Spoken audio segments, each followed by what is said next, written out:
Well, it is Sunday, and it's a beautiful sunny Sunday. And I know you can't see it from your perspective there, but the snow is melting around my car. And I think later on today I'm going to go outside and check and see if that battery eliminator that we put on the car way back before Christmas, quite a while before Christmas, it actually kept the battery up. It should have. I'll just go out and check the voltage. I'm probably not going to use the car today. I haven't driven the car since, like I say, way before Christmas. Somehow I've managed to get by without it. And anyway, yeah, I think maybe tomorrow I'll go out and get a haircut. I'm getting to the place now where I could probably start wearing a man bun. And that's not going to happen anytime soon. Anyway, what is with our old jar here of Tester's cement or solvent? Well, one of the viewers made the comment that Tamiya and Testors make a glue that is thicker than the extra thin. And it wasn't in yesterday's video that he made the comment, but it was very appropriate because if you remember, yesterday I had to glue this back on, and I was talking about how the CA glue does not stick well when you're trying to stick painted parts against painted parts, whereas on the other hand, the thinner will work really good, except it has a terrible wicking effect. Now, some of you may remember way back, I believe it would be almost 2 years ago now, when we first started doing the Bismarck, and I was nipping off pieces of sprue and I was saving them, and then I thought, why not make some sprue goo? And I had a jar of almost half down, if I remember right, extra thin, and I just kept adding pieces of sprue to it until it got to the consistency that it is now, and it is still liquidy, you might say. I could still use this. Now I did not use this. I thought that this would be great stuff for like crack filling, and you put it in a crack and it'll solidify, and it'll join the two pieces of plastic together almost like welding. And then you could just sand it smooth. Well, I very soon discovered I was not at all interested in having to sculpt parts. Now, some people love to do that sort of thing. I've got a friend who's a woodworker, and he's a quite gifted sculptor.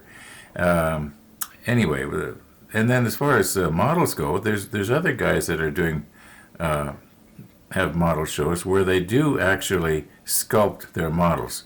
Well, we all know that Nigel is really good at that. I just don't want to be bothered.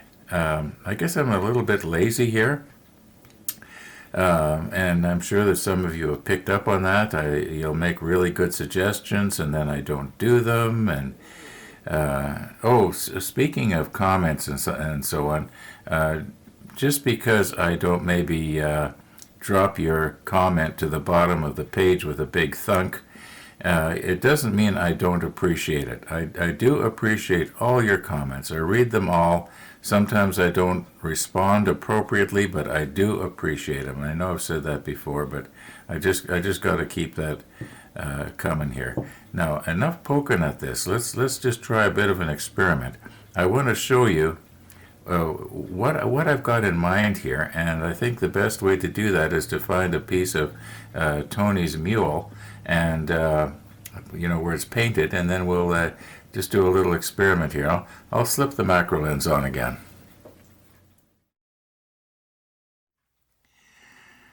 Now you're going to recognize this thing as part of the paint swatches that we've been using for the last few months.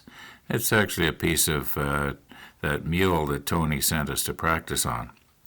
And anyway, the Tamiya XF paints, the flat paints, all have a problem with And I imagine that even the gloss paints to a degree will have this problem, in that the Tamiya Extra Thin wicks through it almost like a blotter.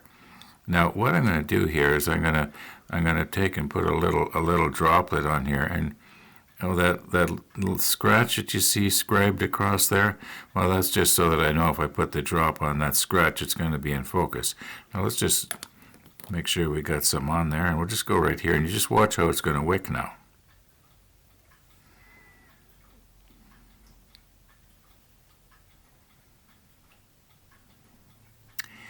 All right, make a liar out of me, will you? Yeah, you can see it wicking out there. Sometimes it'll do it worse than others. Now, I don't know why this isn't wicking out. Let's try it over here on the gray. I'm just going to move this a little bit here.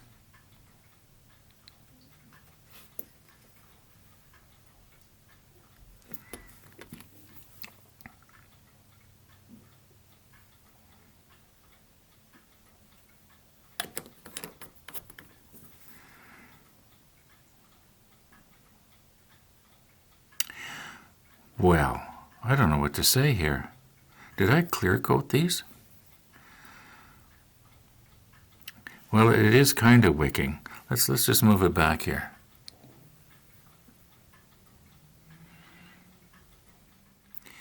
Now, this is the sprue goo that we mixed up a couple of years ago.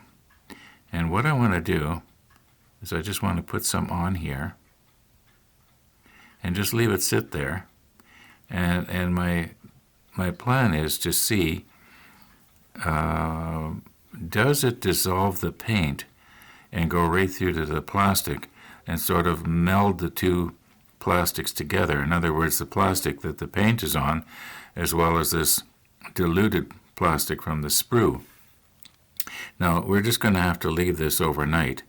I imagine that these ones here are going to completely evaporate, unless something's happened to my extra thin here and it's lost its potency. But my goodness, I am so surprised. I expected to just see that go. Oh, you know what the difference is? I just realized what the difference is. I'm going to get another piece of plastic here to try the sprue goo with the extra thin on, because I realized just now what the difference is. And I'll explain when I find something else. Okay, before we continue on here, probably about 10 minutes or so has passed while I set up for this shot. And you can see here how our extra thin is pretty much evaporated. We'll look closely at this tomorrow. We'll give the sprue goo a chance to completely dry out and solidify, and then I'm going to try and pick it off and just see, well, like I say, we'll look at it up close and I'll try and pick it off. Anyway, enough about this thing here. Now, this piece here, we're going to be putting this on eventually, if I can ever stop experimenting. Now, this goes on like this somehow. Now, that means that when this is on here, we're not going to be seeing right here, okay? So I'm going to put a little bit of extra thin right here to demonstrate the wicking. And now, the reason it didn't wick on this, and this is only my opinion, and I could be wrong, I don't think I clear coated this. If I did, then that would explain why it didn't wick as much. But this was brushed on, whereas this on the side here was sprayed. And you know how when I spray it, and then I'll show you a real close-up, it almost looks like it's like looking at sandpaper. There's little tiny dots all over the place, and it's kind of rough looking. Now, one of the viewers in yesterday's episode made a comment almost to that effect, and he was saying how that if Photo-etch is roughened before you try to glue it, the glue and the paint will stick better. And well, that's sort of what this is. It's sort of been roughened. Anyway, I'm going to reset back up here, and we're going to zoom right in on this surface right here, which has been sprayed. This has been brushed. Okay, we are going to put our little droplet of extra thin right there, right at the top. Now, by the top, when this part goes on, nobody is going to see that unless you use some sort of a surgical scope to look in there. Yeah, so let's just zoom in here. Okay, I don't know if you can see here now that the surface seems to be a little bit rough. Now please don't make a fool out of me here.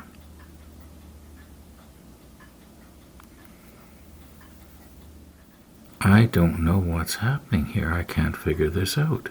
It's not wicking. It is not wicking. I wonder, has my extra thin lost its strength? I'll just do a time lapse on that, and we'll just let it go. I'm going to let it go for about 5 minutes, and then I'll scrunch everything all together.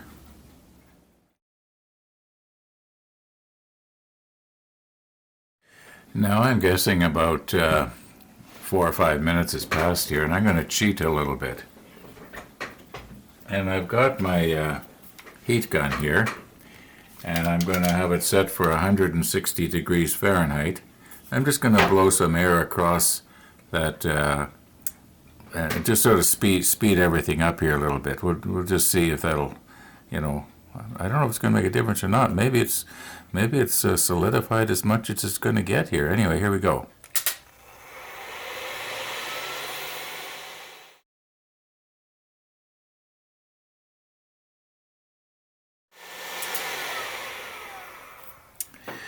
Okay, I would assume that about another 4 minutes has passed here. Let's just get Mr. T's poking device here. Notice how this thing's got a little hook on the end of it? I guess I bent that when I was etching the Photo-etch the other day. I have to reshape that, I guess. Let's just see what happens here now. Now you got to remember, this plastic is really hot. Okay, I think that if we let it cool down, it would probably, well, I guess I shouldn't say it's really hot. It seems to me I did a test once, and it took about 280 degrees Fahrenheit for plastic to melt. And this was 160. Okay. You know how I love to poke. All right. Now, let's talk about why I'm thinking of doing this, or why I'm doing this and what I'm thinking about. Well, that was kind of embarrassing, wasn't it?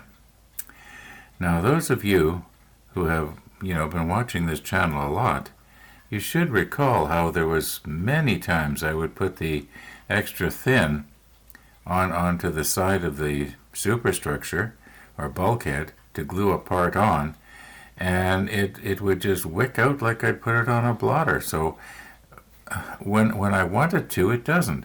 Now, here is what I was thinking, and here's the bottom line, you might say.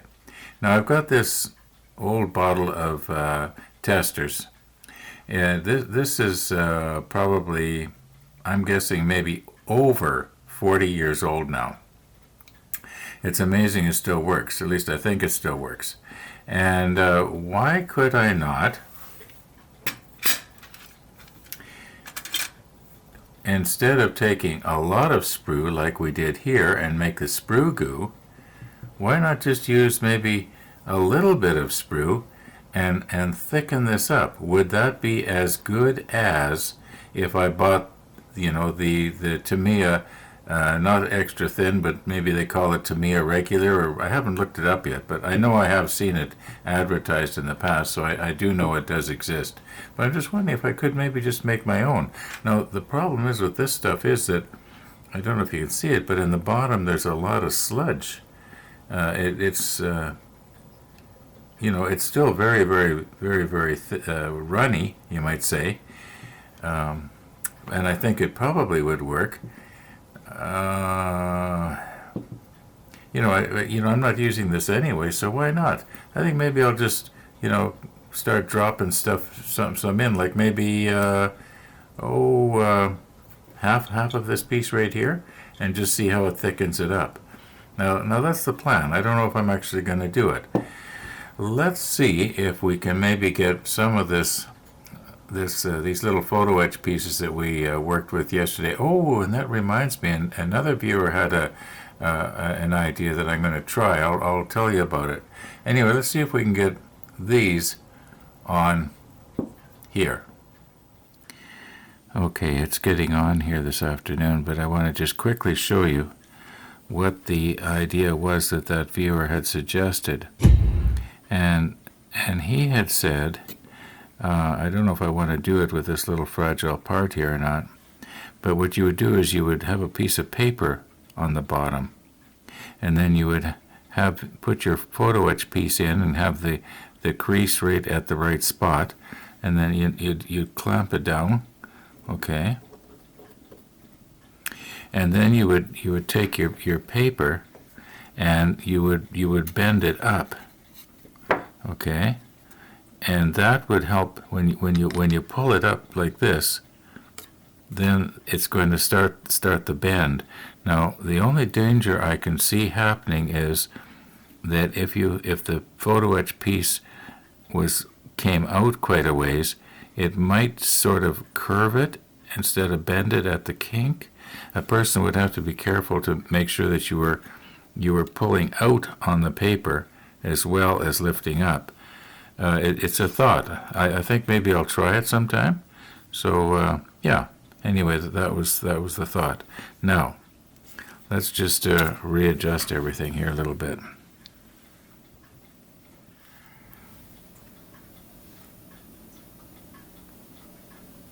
Okay.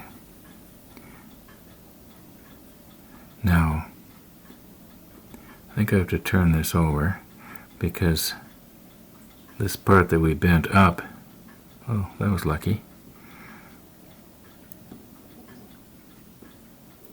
I do believe it's supposed to go down. Now, this is the first time I'm trying this. I think it's supposed to go in here like this. Yeah. All right, now maybe what I'll do is I won't try to do all three sections at the same time. I'll just can't talk and work at the same time. Okay, I think I've got it almost exactly where I need it.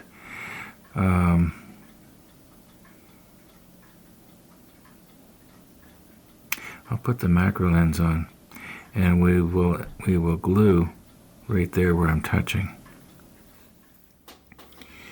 Okay, now before I sample the glue, I was looking along the sides of this part here to see is there any little marks or anything like that show where this is supposed to go.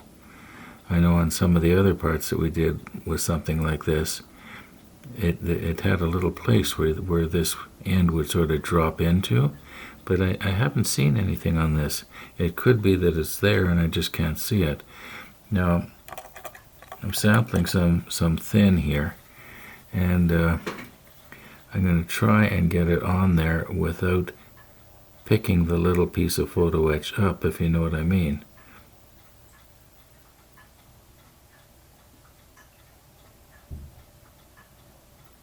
There. Okay. I will just let that cure. Now, if I look at the plans, oh, by the way, about 10 minutes has passed here, and I would think that our CA is cured. Now, this one here, I believe the idea is, see if I can bend this just a little bit. These things are supposed to come. You'll notice how there's a bit of a, you might say, a change in direction from the plating. It goes here and then it makes a little jog and goes like that. Well, right there where the difference is, I believe, is where these things are supposed to fasten on.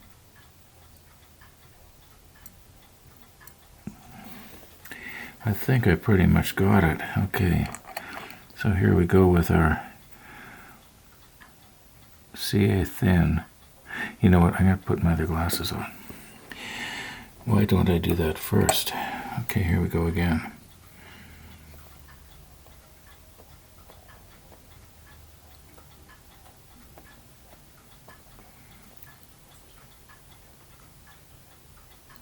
There.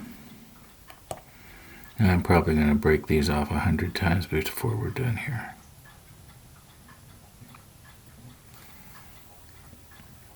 Just can't quite get it. Okay, I think we got it now. Okay, well, let's just leave that alone for a few minutes, and then I'll do the other side the same way. Okay, we did get the other one on. For some reason it did not go as smooth as the first one. I thought it would go a lot easier. Now, we've got this little ring. And it has to go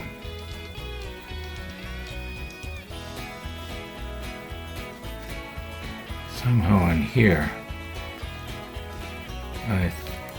I think it's supposed to go. Now, is it supposed to come on from the top?